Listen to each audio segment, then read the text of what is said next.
Alright guys, welcome back. Today we're going to install something totally different. We're going to install this IRP short shifter. It took me a while to decide that I wanted to buy this because it's kind of expensive, but it's going to improve the shifting feel of the car a lot. It's basically one of the racing style short shifters where the fulcrum of the shifter gets shifted to above the console.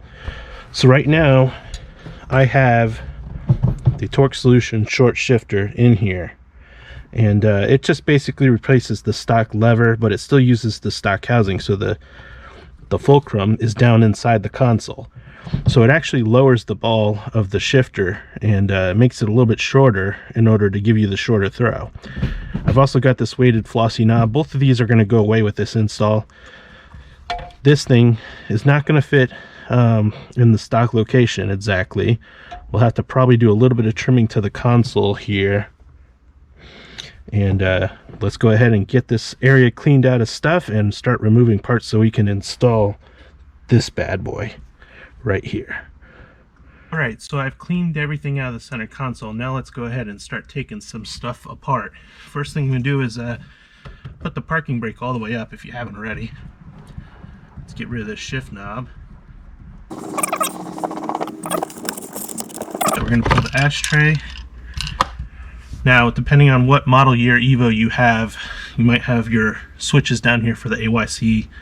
Mine's actually on the steering wheel because this is 2008, but I can pull this out, and this would actually be the connector for the AYC snow, gravel, whatever switch. We don't need that. Next thing we're going to do is we're going to open here. There's two screws in the bottom. It'll be pretty obvious there's only two there. We're going to loosen those screws and we're going to pull this part out. Let me go get my screwdriver. To make things a little quicker, I'm using this DeWalt gyroscopic screwdriver. Oh wait, take that back, they're bolts. I'm pretty sure they're 10 millimeters. Let's go get that. And again, I'm going to cheat.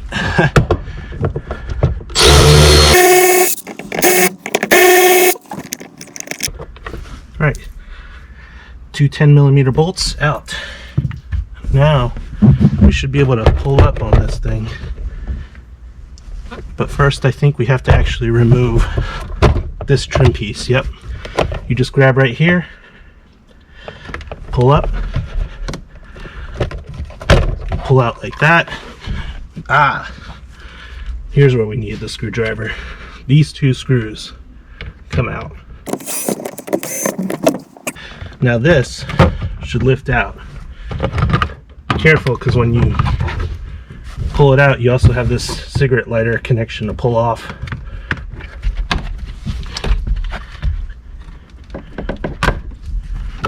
All right.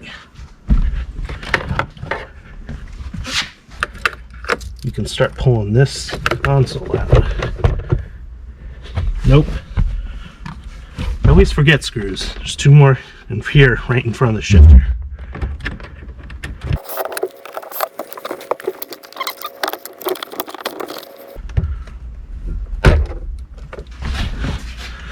Right, this should come out.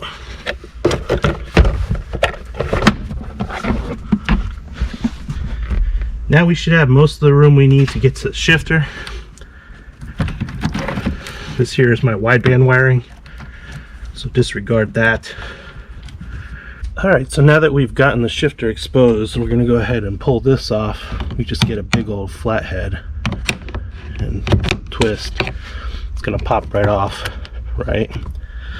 Then you can see in the bottom, we basically have these two little clips that we pull sideways and push down. That removes this. So those two little metal clips, you just push them outward and pull it down. Now to actually loosen the cables, we're gonna have to get in here. I didn't get that. Could you try again? Siri, be quiet. We're filming a video, Siri.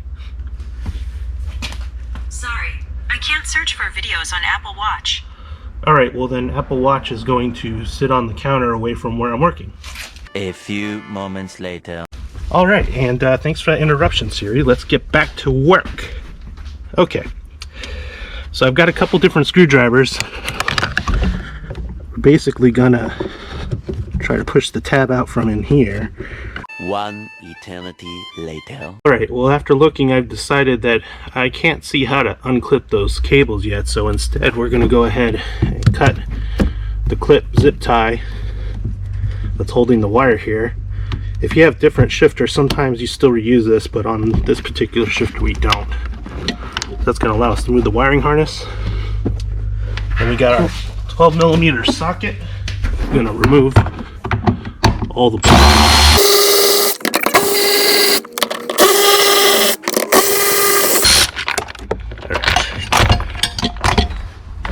now we've got it loose. Let's go ahead and see if we can figure out how to take out those two cables, and then we'll start installing the new shifter. All right, quick pro tip. So I stopped filming for a little while because this thing was frustrating me, and basically what I decided to do was go ahead and pull apart more of the dash. So we pulled out the AC controls, glove box, basically a lot of the stuff you do to take the radio out, and we also removed this bracket which normally straddles it. The reason why is because to get those cables out, the clip is easier to access on the bottom, I believe. So I basically was able to turn the shifter sideways now with that bracket out of the way and all the other stuff. I'm going to unclip those. So I'm going to have at it, and I'll come back and show you better detail hopefully on how they come out. You just grab a screwdriver like this, put it in this area, push the tab in, and push the cable out that way. It comes out really quickly. It's just hard to get to this, so unless you have a way to turn the shifter upside down, it's very difficult to get your tool in there. So that's the way to do it. Makes it a lot easier. You just have to remove a lot more stuff to get the shifter turned upside down. Alright, so in order to prep the IRP for install, we went ahead and we removed the little plastic cup off the ball of the other shifter. We're going to reuse that. We also took the E-clip off the inner linkage because we're going to need to slide the cable onto that without it in the way. We'll put it on after we got the cable installed. So let's go put this in the car.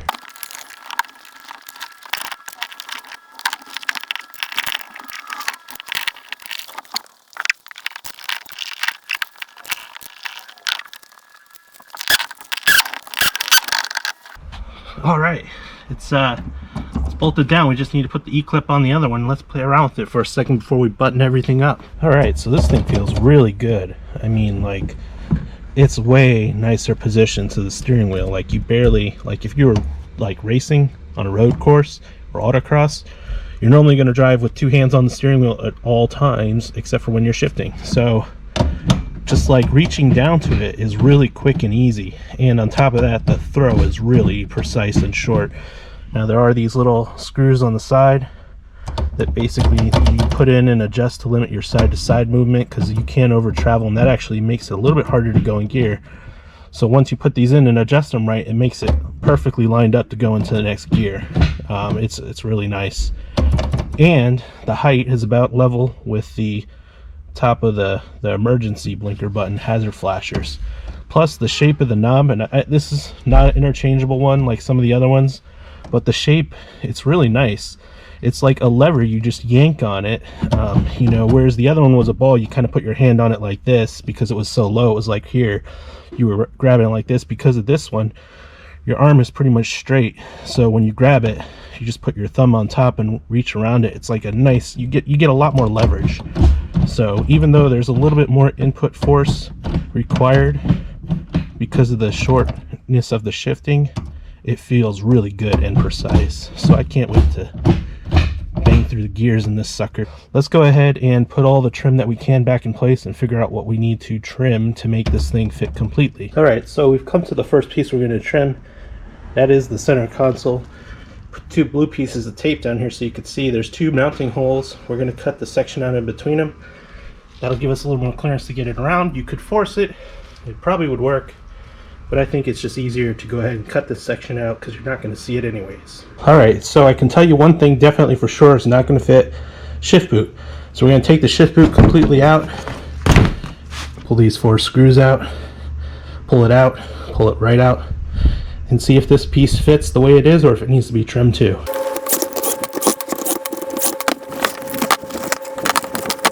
Well, apparently this thing's old and crusty and broken anyway, so now would be a good time to clean out all this dirt anyway, so let's do that as well.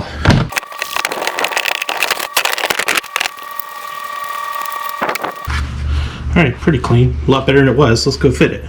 Alright, so this piece is definitely not going to fit the way it is. I think they kind of intended you to be able to fit it because they put this notch in here. But you can't sneak it around unless you had the shifter loose, which is not what I'm planning to do. So let's go ahead and mark this with some blue tape and make a little notch in here so we can slip this around and come back and try to refit it. Alright, not too bad. I cut a little notch around the shifter. It doesn't look too bad. I don't know if the ashtray will fit back in, but we don't smoke, so I guess we don't really need that. We'll try putting it back in. Let's go ahead and put the rest back together, and then maybe in the future what I'll do is I'll make a piece of carbon or something that can go around this and cover stuff from falling down in there, but leave the shifter mostly exposed. Alright, so let's finish this back up. Alright guys, so we got the shifter in. Let's go ahead and take her for a test rip.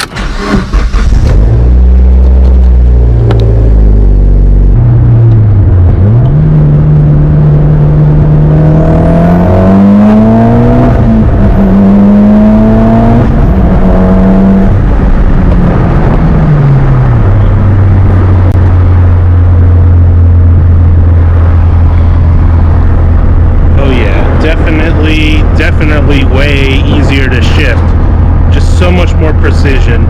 The feel is amazing, and the ability to kind of grab the handle like at the height it's at and get that much leverage. You just pull it into gear because all the stops are built in. It goes in precisely. You don't really fear like yanking it too hard because you know you're not actually putting the stress on the transmission. You're putting it on the shifter handle and the stops instead of on the transmission's actual shifting mechanism and the forks. It's just precise. Damn. We're gonna go find a highway real quick and give it a little bit of a stomp there too, so that we can actually open it up. I don't want to drive too fast on these regular back roads because speed limit's only 45. So let's go find the highway. All right, here we go. First gear.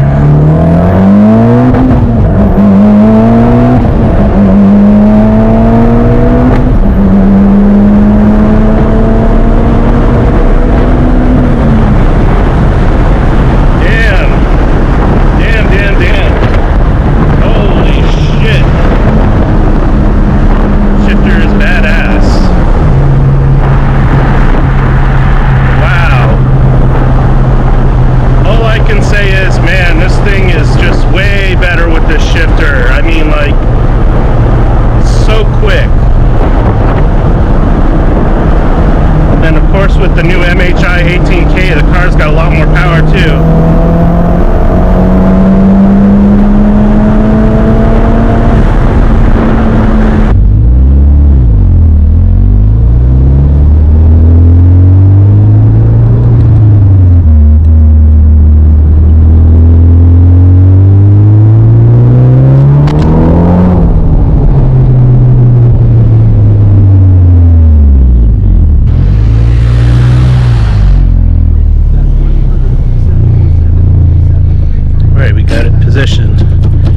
Turn the car off and see if I won't know until I look at the video how bad the sound level is. But yeah, this shifter, man, it is awesome. Like I said, I mean, you're not actually making an improvement to the amount of power you put down, but just the drivability of the car goes up so much because it's so precise.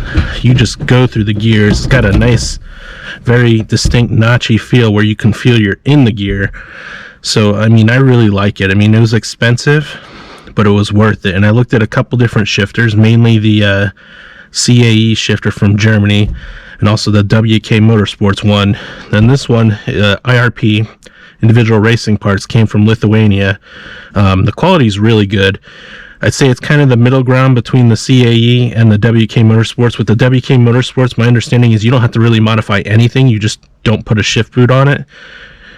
With the CAE, from all the pictures I found, people pretty much, you can't run any of these trim pieces at all. I mean, you can't run this one whatsoever because the shifter's so big. And then the IRP, a little bit of a mod.